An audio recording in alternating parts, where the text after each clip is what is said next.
초5 아이들의 학습 격차는 정말 심한가요? 안녕하세요. 반갑습니다. 초등교사 해피 선생입니다. 오늘은 초5 아이들의 학습 격차는 정말 심한가요? 라는 주제로 이야기해 보겠습니다. 제가 2020년 펴낸 첫 번째 책 초3보다 중요한 학년은 없습니다 의 부제가 학습 격차 3학년에 시작되고 5학년에 심화된다 입니다. 과연 초3 책의 부제처럼 초5 아이들이 학습 격차는 정말 심한지 5학년 담임을 3년 연속 맡고 있는 입장에서 솔직하게 이야기해 보려고 합니다. 그러면 지금 바로 시작하겠습니다. 출발!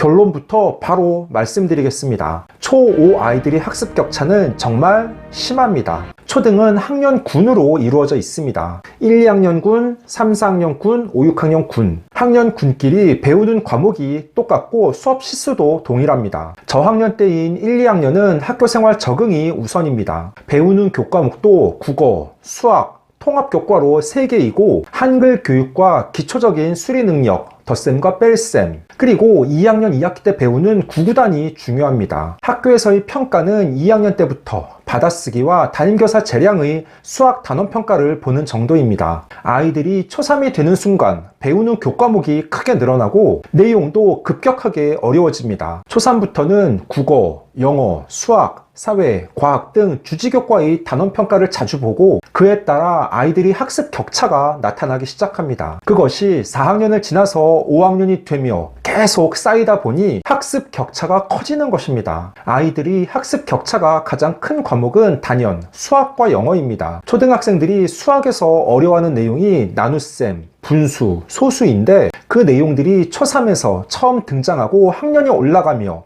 조금씩 심화됩니다. 그러니까 초3 때 분수의 기본 개념을 모른 채 4학년이 된 아이들은 분수의 덧셈과 뺄셈을 하지 못하고 5학년 때 배우는 약분과 통분, 분모가 다른 분수의 덧셈과 뺄셈도 손을 대지 못합니다. 사실 초등학교에서 보는 단원평가가 그렇게 어렵지 않습니다. 킬러 문항 같은 건 없고 아이들이 지난 단원에서 배운 기본적인 내용들을 얼마나 이해하고 있는지 묻는 문항들이 대부분입니다. 물론 사고력을 묻는 서술형 문항도 있지만 그것도 크게 어렵지 않습니다. 그래서 학교 수업에 충실한 아이들은 누구나 단원평가에서 80점 이상 받을 수 있습니다. 하지만 이렇게 기본적이고 쉬운 단원평가에서 매번 절반 이상 틀리는 아이들이 있습니다. 이 아이들은 지금 배우는 초5 내용을 모르는 게 아니라 작년에 배웠던 4학년, 심한 경우 3학년의 내용을 잘 모르는 아이들입니다. 그러니까 학습 부진이 계속 누적되어 5학년이 되면 더 크게 벌어지는 것입니다. 영어는 아이들이 초3에서 처음 배웁니다. 솔직히 영어는 선행학습의 영향이 큽니다.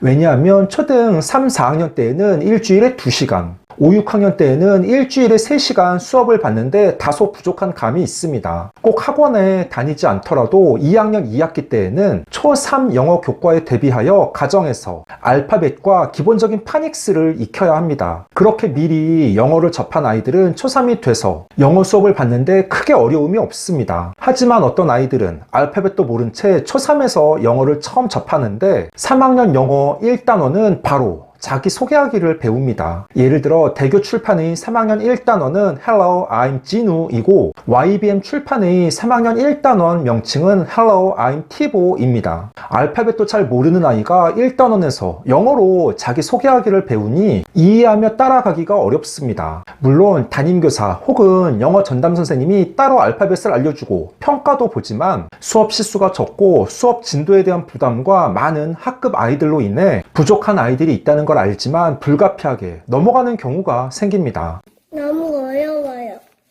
제가 올해 5학년 아이들에게 영어 시간 알파벳 대소문자를 순서대로 쓸 수 있는지 평가해 봤습니다. 갑자기 시험 본 것도 아니고 미리 공지했습니다. 과연 초5 아이들의 영어 알파벳 쓰기 시험 결과는 어땠을까요? 이미 아이들은 초3부터 영어 교과를 배웠습니다. 알파벳은 영어의 완전 기초니까 5학년 아이들이 100% 다 쓸 수 있을까요? 아닙니다.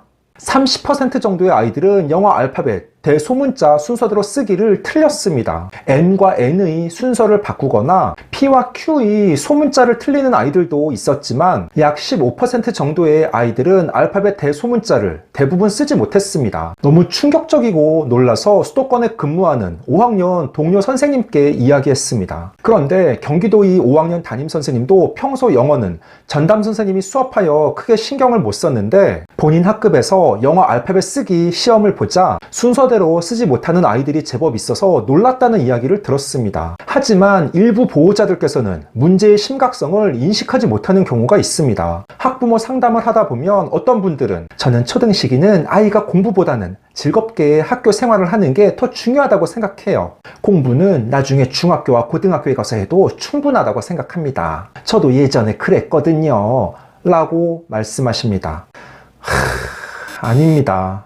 예전과 지금은 다릅니다. 물론 초등 때 공부를 하지 않다가 나중에 중학교에 가서 공부하여 따라갈 수도 있습니다. 하지만 그렇게 하기 위해서는 더 많은 노력과 시간이 필요합니다. 예를 들어 중학교 1학년 1학기 수학 1단원에서 다른 친구들은 모두 소인수 분해를 배울 때 초등 시기 공부를 소홀하게 한 아이들은 당연히 그 내용을 이해하지 못할 것입니다. 그러면 그 아이는 학년은 중1이지만 초등에서 배웠던 약수와 배수, 최대 공약수와 최소 공배수의 개념부터 다시 공부해야 합니다. 현실적으로 중학생 아이가 초등학교 때 배웠던 수학 내용을 다시 찾아서 공부하기가 쉽지 않습니다. 그러니까 이론적으로는 초등학교 때 실컷 놀고 중학교와 고등학교 때 정신 차리고 공부하면 가능하다고 말하지만 실제 공부를 해야 하는 아이 입장에서는 그냥 포기하고 손을 놔버리는 경우가 많습니다. 그러면 어떻게 해야 되겠습니까? 초등 고학년 보호자들께서는 자녀의 영어, 수학 학습 수준을 정확하게 알고 계셔야 합니다. 학기 초 실시한 기초학력 진단 검사의 결과를 바탕으로 우리 아이가 어느 과목이 부족한지 파악하신 후 학교에서 보는 단원평가 점수에도 신경 쓰셔야 합니다. 그래서 자녀가 수학의 분수 부분이 취약하다면 지금 학년이 아니라 아래 학년의 분수 파트를 다시 복습하며 공부해야 합니다. 초5 학습 격차는 정말 크고 심각합니다. 하지만 아직 늦지 않았습니다.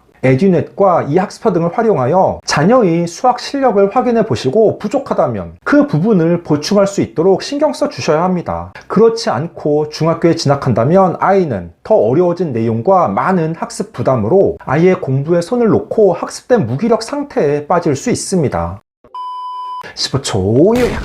오늘은 초5 아이들이 학습 격차는 정말 심한가요? 라는 주제로 이야기해 봤습니다. 초5의 학습 격차는 정말 심합니다. 잘하는 초격차 아이는 모든 교과 내용을 잘 이해하며 너무 잘하는데 어떤 아이는 학년은 5학년이더라도 3학년 수준의 아이도 있습니다. 고학년 보호자들께서는 자녀의 수학과 영어 학습 수준을 파악하여 부족한 부분이 있다면 초등학교 졸업 전 보충해 주셔야 합니다. 그래야 아이가 중학교에 진학하여 어려움을 겪지 않고 공부해 나갈 수 있습니다. 오늘 준비한 내용은 여기까지입니다. 앞으로도 보다 더 유익하고 재미있는 영상을 가지고 꾸준하게 계속 찾아뵙도록 하겠습니다. 이상 초등교사 해피 이선생이었습니다. 안녕.